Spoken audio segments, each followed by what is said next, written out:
In this tutorial, we'll demonstrate how to delete data in a connected data source such as Google Sheets, Airtable, Webflow, or a local table.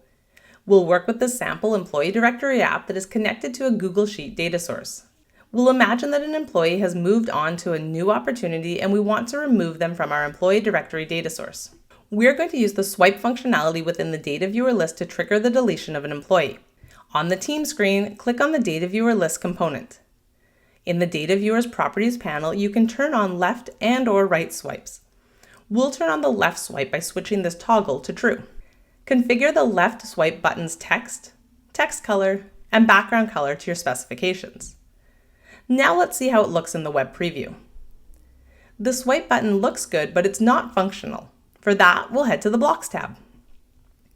Click the Data Viewer List in the component tree and drag the When Data Viewer List Left Swipe Click block into your team screen workspace. Click Data Sources, drag the Delete Row In block and drop it in the Left Swipe Click block.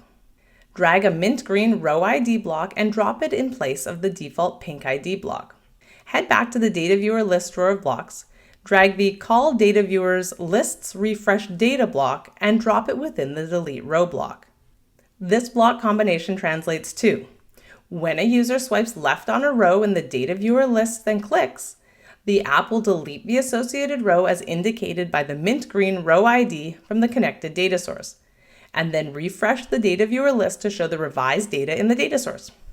You'll notice we don't use variables here. This is because we don't need the app to remember anything between screens.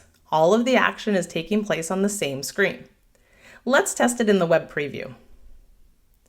And just like that, we've deleted an employee from our apps directory and in turn, a row in the connected data source. Thanks for tuning in. Be sure to check out our other tutorials to learn more about creating, reading, and updating data. And remember, if you can think it, you can thunk it.